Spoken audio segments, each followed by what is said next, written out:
नमस्कार, स्वागत है आपका बोलता हिमाचल पर। आज है 27 दिसंबर 2022 और हिमाचल प्रदेश की आज की सबसे बड़ी खबरें हम आपके लिए लेकर आए हैं। हमेशा की तरह आप इस वीडियो को लाइक दीजिएगा। चैनल पर नहीं जुड़े चैनल को आप सब्सक्राइब जरूर करें। आप कहाँ से ये वीडियो देख रहे हैं वो आप हमें कमेंट बॉक्स में कमेंट करके जरूर बताइएगा और इस वीडियो को लाइक कर दीजिएगा। वीडियो को लाइक करने का टारगेट आज हमारा 1000 लाइक, तो अभी से आप इस वीडियो को लाइक जरूर करें। पेश है आज की सबसे बड़ी खबरें। पेपर लीक मामलों में सख्त हुई सरकार, कर्मचारी चयन आयोग का कामकाज निलंबित, सभी भर्तियों पर रोक। पेपर लीक मामलों में अब सुख सरकार सख्त हो गई है। सरकार ने बड़ा फैसला लेते हुए कर्मचारी चयन आयोग के कामकाज को निलंबित कर दिया है। वहां के सचिव और उप सचिव को हटा दिया गया है, उन्हें सरकार ने वापस बुला लिया है। आयोग की चालू और लंबित भर्तियां ठंडे बस्ते में डाल दी गई है। सीएम सुखविंदर सिंह सुक्खू के निर्देश पर मुख्य सचिव आर.डी. दीवान ने आदेश जारी कर दिए है। मुख्य सचिव ने अपने आदेशों में कहा है कि इसके अलावा कंप्यूटर ऑपरेटर और जूनियर ऑडिटर्स के पेपर भी लीक होने की सूचना है। ये पाया गया कि आयोग में कुछ समय से भ्रष्टाचार चल रहा है। इस तरह के गैर कानूनी कार्य में आयोग के कर्मचारी भी संलिप्त रहे हैं। इससे न केवल आयोग की विश्वसनीयता प्रभावित हुई बल्कि जनता के व्यापक हितों पर भी बुरा असर हुआ है। प्रथम दृष्टया ऐसा प्रतीत होता है कि अपने कर्तव्य और जिम्मेदारियों का निर्वहन करने में नाकाम रहा है। इससे नौकरी पाने के इच्छुक युवाओं के भविष्य के साथ भी खिलवाड़ हुआ है। इस कारण सरकार ने फैसला लिया कि आयोग के कामकाज पर रोक लगाई जाए। जितनी भी भर्तियां चल रही अथवा लंबित है उन सभी को ठंडे बस्ते में डाल दिया गया है। ईवीएस में 5 कृपांक मिलने से बढ़ेगी यूजी की पास प्रतिशतता, हजारों विद्यार्थियों को मिलेगा लाभ। हिमाचल प्रदेश विश्वविद्यालय के स्नातक डिग्री कोर्स के प्रथम वर्ष बीएससी बी और बीकॉम के खराब परीक्षा परिणाम के कारणों की जांच करने वाली कमेटी की सिफारिशों पर हजारों विद्यार्थियों को पर्यावरण विज्ञान में 5 अंक की ग्रेस मिलने का बेसब्री से इंतजार है। एक सप्ताह पूर्व जांच कमेटी ने विश्वविद्यालय के प्रतिकुलपति को जांच रिपोर्ट सौंप दी है, मगर अभी तक विश्वविद्यालय प्रशासन इस पर ग्रेस अंक देने का निर्णय नहीं ले पाया है। खराब परीक्षा परिणाम की जांच रिपोर्ट तैयार है। कुलपति प्रोफेसर एसपी बंसल के लौटने पर उन्हें रिपोर्ट सौंपी जाएगी। वहीं जांच कमेटी की सिफारिश को आधार बनाकर प्रथम वर्ष के विद्यार्थियों को ईवीएस में ग्रेस अंक देने का निर्णय लेंगे। उन्होंने माना कि ग्रेस मिलने से परीक्षा परिणाम की पास प्रतिशतता निश्चित तौर पर बढ़ेगी। जयराम ठाकुर बने नेता प्रतिपक्ष, विधानसभा की ओर से अधिसूचना जारी। पूर्व मुख्यमंत्री जयराम ठाकुर को भाजपा विधायक दल की तरफ से नेता प्रतिपक्ष चुने जाने के बाद विधानसभा की ओर से उनकी नियुक्ति को लेकर अधिसूचना जारी कर दी गई है। विधानसभा सचिव यशपाल शर्मा की ओर से जारी इस अधिसूचना में स्पष्ट किए गए कि प्रोटेम स्पीकर चंद्र कुमार की ओर से इसकी संस्तुति प्रदान कर दी गई है। उधर सीएम सुक्खू के शिमला लौटने के बाद अब सरकार शीतकालीन सत्र की तैयारियों में जुट गई है। इसका आयोजन नए साल के पहले सप्ताह में होगा। जेओआईटी पेपर लीक मामले में एसआईटी गठित, जी शिवा कुमार को सौंपा जिम्मा। कर्मचारी चयन आयोग हमीरपुर से जेओआईटी पेपर लीक मामले में सरकार ने एसआईटी का गठन किया है। डीआईजी जी शिवा कुमार एसआईटी टीम का नेतृत्व करेंगे। उनके साथ 3 एसपी राहुल नाथ, अंजुम आरा, बलवीर सिंह भी जांच में सहयोग करेंगे। 4 अतिरिक्त पुलिस अधीक्षक और 3 उप पुलिस अधीक्षक भी एसआईटी टीम में होंगे। ये सभी पेपर लीक मामले में जांच करेगी, जिसकी जानकारी रोजाना सरकार को मुहैया करवाई जाएगी। एक अलग से तकनीकी टीम भी गठित की जो तकनीकी पहलू से जांच को आगे बढ़ाएगी। रामलाल ठाकुर की चुनाव याचिका पर 30 दिसंबर को होगी सुनवाई। श्री नैना देवी जी विधानसभा क्षेत्र से कांग्रेस प्रत्याशी रामलाल ठाकुर की चुनाव याचिका की सुनवाई 30 दिसंबर को निर्धारित की गई है। याचिकाकर्ता रामलाल ठाकुर ने पोस्टल बैलेट की मतगणना में अनियमितताएं बरतने का आरोप लगाया है। सोमवार को इस मामले की सुनवाई न्यायाधीश अजय मोहन गोयल के समक्ष निर्धारित की गई थी।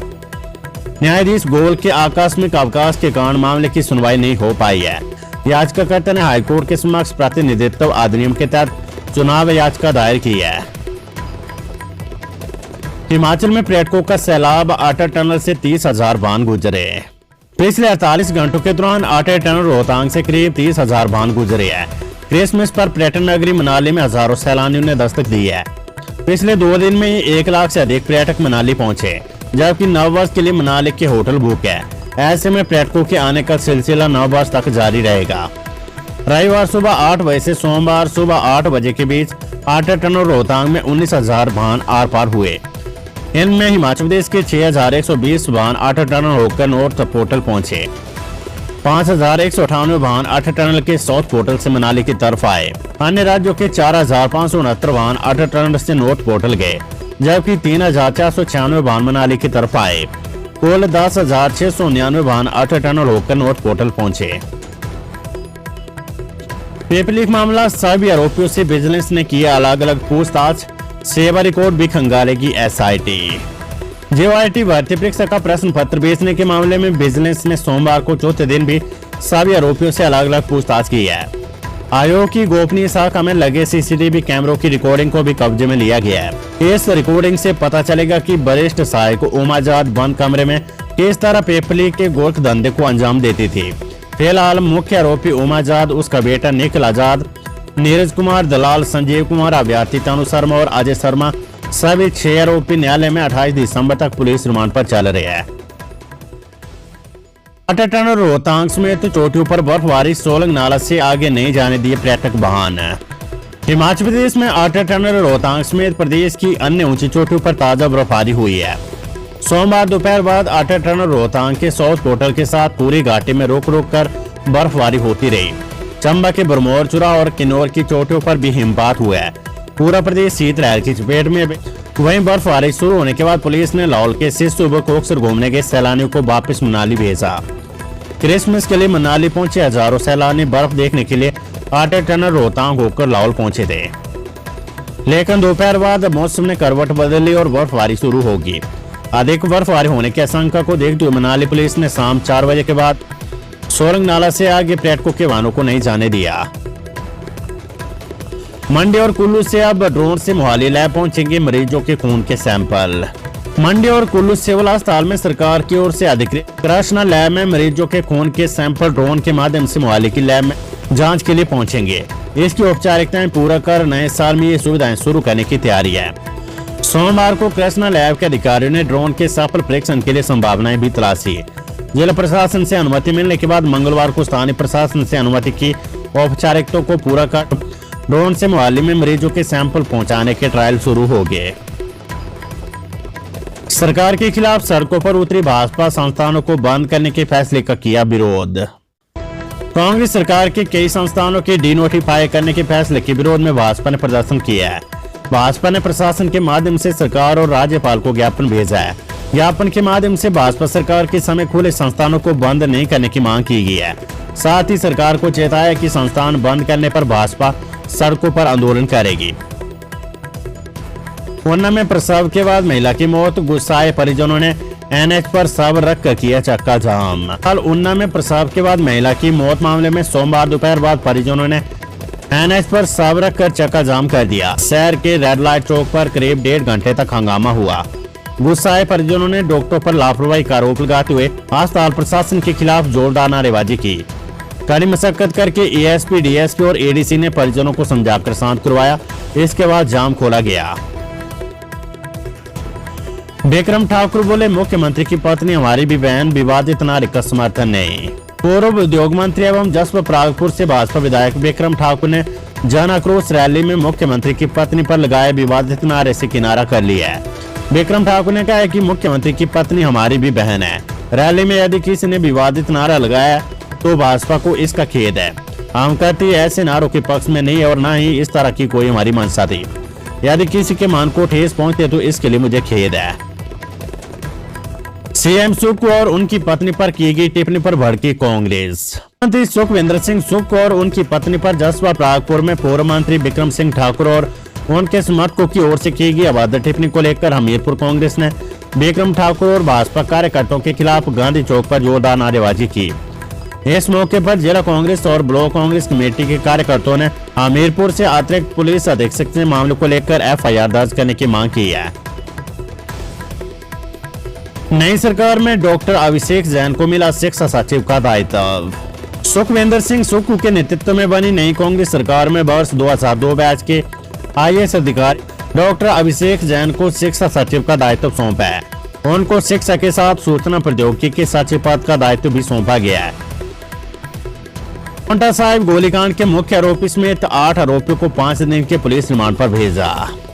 पांवटा साहिब गोलीकांड मामले में पुलिस ने मुख्य आरोपी समेत 8 आरोपियों को गिरफ्तार कर कोर्ट में पेश किया। कोर्ट ने 8 आरोपियों को 5 दिन के पुलिस रिमांड पर भेज दिया है। रिमांड के दौरान सभी आरोपियों से हमले के दौरान इस्तेमाल किए गए हथियारों के बारे में पूछा जाएगा और उनकी रिकवरी भी की जाएगी। इसके अलावा इस गोलीकांड में और कौन कौन से शामिल है इसके बारे में भी पूछताछ की जाएगी। 2.5 महीने के सूखे ने सुखाई सेब बागवानों किसान से अगले साल के सीजन पर संकट में करीब 2.5 महीनों से चल रहा ड्राई स्पेल किसानों बागवानों के लिए चिंता का विषय बन गया है। 2.5 महीनों से बारिश न होने के कारण सूखे की स्थिति उत्पन्न हो गई है। जमीन में मौजूद नमी भी कम होती जा रही है। ऐसे में जिन क्षेत्रों में सिंचाई के स्रोत उपलब्ध है वहां पर किसानों के लिए हल्की राहत है, लेकिन जिन क्षेत्रों में किसान सिंचाई के लिए बारिश पर निर्भर है वहां पर समस्या ज्यादा खराब हो गई है। सेब और क्षेत्रों में बागवानों की चिंताएं भी बढ़ गई है। सूखे के कारण अगले साल के सेब सीजन पर भी संकट मंडरा रहा है। महंगाई का झटका, मदर डेयरी ने फिर बढ़ाए दूध के दाम, साल में 5वीं बार बड़ी कीमतें। महंगाई के दौर में लोगों को महंगाई का एक और झटका लगा है। मदर डेयरी ने अपने दूध की कीमतों में बढ़ोतरी कर दी है। कंपनी ने दूध की कीमतों में 2 रुपए प्रति लीटर बढ़ाने का ऐलान किया है। बढ़ी हुई कीमतें आज यानी मंगलवार से लागू हो जाएगी। स्वरोजगार के लिए कृषि, बागवानी, पशुपालन और मत्स्य पालन विभाग बनाएंगे साझा योजनाएं। मध्य प्रदेश में स्वरोजगार के लिए कृषि, बागवानी, पशुपालन और मत्स्य पालन विभाग साझा योजनाएं बनाकर काम करेंगे। मुख्यमंत्री सुखविंदर सिंह सुक्खू ने सोमवार को चारों विभागों के सचिवों की बैठक में निर्देश दिए ताकि किसानों और बागवानों की आय दोगुनी की जा सके। सोमवार को मुख्यमंत्री ने विभिन्न विभागों के अधिकारियों के साथ मैराथन बैठक की। करीब 3 बजे शुरू हुई बैठक रात 8 बजे तक चलती रही। मुख्यमंत्री ने अधिकारियों से कहा कि किसानों, बागवानों, पशुपालकों और मत्स्य पालकों के लिए सभी विभाग संयुक्त योजनाएं तैयार करके सरकार के पास लाए। मुख्यमंत्री सुक्खू ने IT, वन, सामाजिक न्याय और अधिकारिता आदि महकमों के अधिकारियों की भी विभागीय कार्यों की जानकारी ली। सुक्खू ने उनसे भविष्य की कार्य योजनाओं के बारे में भी लंबी चर्चा की है। उन्होंने राज्य सरकार के सामाजिक न्याय एवं अधिकारिता विभाग के अधिकारियों से अनाथ आश्रमों, वृद्ध आश्रमों आदि के बारे में भी जानकारी एकत्रित की है। शेड्यूल जारी, जेईई मेंस सेशन 1 की परीक्षाएं 24 से 31 जनवरी तक। कोरोना काल के बाद जनवरी माह में नेशनल टेस्टिंग एजेंसी NTA ने जेईई मेंस की पहले सेशन की परीक्षाओं का शेड्यूल जारी कर दिया है। ये परीक्षाएं 24 जनवरी से 31 जनवरी तक चलेगी। प्रदेश भर में बनाए गए परीक्षा केंद्रों में आयोजित की जा रही ऑनलाइन परीक्षाओं के लिए HQ के UIT को भी सेंटर बनाया गया है। वापिस लिए जाएंगे, राजनीतिक आधार पर बनाए मुकदमे, आदेश जारी। CM सुक्खू ने आदेश जारी किए कि हिमाचल प्रदेश में राजनीतिक आधार पर बनाए गए मुकदमे वापस लिए जाएंगे। 5 साल की जयराम सरकार के दौरान इस तरह के मामलों का ब्यौरा एकत्रित किया जाएगा। CM सुक्खू ने ये आदेश प्रधान सचिव विधि और गृह सचिव को जारी किए है। धरने, प्रदर्शनों और अन्य तमाम वजहों से बनाए गए ऐसे सभी केस वापस हो गए। पिछले 5 साल के कार्यकाल में कांग्रेस नेताओं के खिलाफ जगह जगह पर दर्जनों मामले दर्ज किए गए हैं। इसके अलावा कई कर्मचारियों पर भी आंदोलन के दौरान मुकदमे किए गए हैं। इन तमाम मामलों को वापस लेने की प्रक्रिया आगामी दिनों में शुरू होगी। डॉक्टर रजनीश और सुभाशीष पांडा को केंद्र सरकार में मिली तैनाती। वर्ष 1997 बैच के IAS अधिकारी डॉक्टर रजनीश और सुभाशीष पांडा केंद्रीय प्रतिनियुक्ति पर जा रहे हैं। इसके तहत डॉक्टर रजनीश को केंद्रीय सूक्ष्म, लघु और मध्यम मंत्रालय व सुभाशीष पांडा को दिल्ली विकास प्राधिकरण में उपाध्यक्ष के पद पर तैनाती दी गई है। दोनों अधिकारियों का केंद्रीय प्रतिनियुक्ति पर जाना पूर्व भाजपा सरकार के समय में ही तय हो गया था। अब केंद्रीय मंत्रालय की तरफ से इसको लेकर औपचारिक आदेश जारी कर दिए गए हैं। सीमेंट प्लांट बंद होने से 12 दिन से खड़े ट्रक, 10 करोड़ का हो गया नुकसान। हिमाचल प्रदेश के बिलासपुर जिले में बरवाना सीमेंट प्लांट बंद होने से 12 दिन से ट्रक सड़क किनारे खड़े हैं। इससे ऑपरेटरों को करीब 10 करोड़ रुपए का नुकसान हो चुका है। सोमवार को ट्रक ऑपरेटरों ने एक बार फिर बरवाना में BDTS भवन के परिसर में बैठक की और अदानी समूह के खिलाफ रोष जताया। बैठक की अध्यक्षता BDTS के प्रधान राकेश ठाकुर ने की। ट्रक ऑपरेटर और भारतीय कम्युनिस्ट पार्टी से संबंधित विजय कुमार ने कहा कि सभी ट्रक ऑपरेटरों को आंदोलन में एकजुट होना होगा। प्रधान राकेश ठाकुर ने कहा कि अदानी ग्रुप जो रवैया अपना रहा है वे सही नहीं है। ट्रक ऑपरेटर अपने हितों की लड़ाई लड़ने में पूरी तरह से सक्षम है। कांग्रेस का आरोप, वित्त विभाग की आपत्तियों के बावजूद भाजपा सरकार ने खोले 857 कार्यालय और संस्थान। कांग्रेस विधायक हर्षवर्धन चौहान, रोहित ठाकुर और अनिरुद्ध सिंह ने कहा कि वित्त विभाग की आपत्तियों के बावजूद भाजपा सरकार ने 857 कार्यालय और संस्थान विधानसभा चुनाव से पहले खोले। सोमवार को राज्य सचिवालय में प्रेस वार्ता करते हुए विधायकों ने कहा है कि यह आदेश लागू करने पर प्रदेश पर 5,000 करोड़ रुपए का अतिरिक्त बोझ पड़ेगा। वर्तमान प्रदेश सरकार इन कार्यालय और संस्थानों की समीक्षा करेगी, जहां आवश्यक होगा वहां इन्हें दोबारा खोला जाएगा। कांग्रेस विधायकों ने पुरानी पेंशन वाले का वादा मंत्रिमंडल की पहली बैठक में पूरा करने की बात को दोहराया है। उन्होंने कहा कि पूर्व सरकार ने विधानसभा चुनाव के दृष्टिगत प्रदेश में केवल राजनीतिक लाभ लेने के उद्देश्य से 1 अप्रैल 2022 के बाद धड़ाधड़ कार्यालय और संस्थान खोले।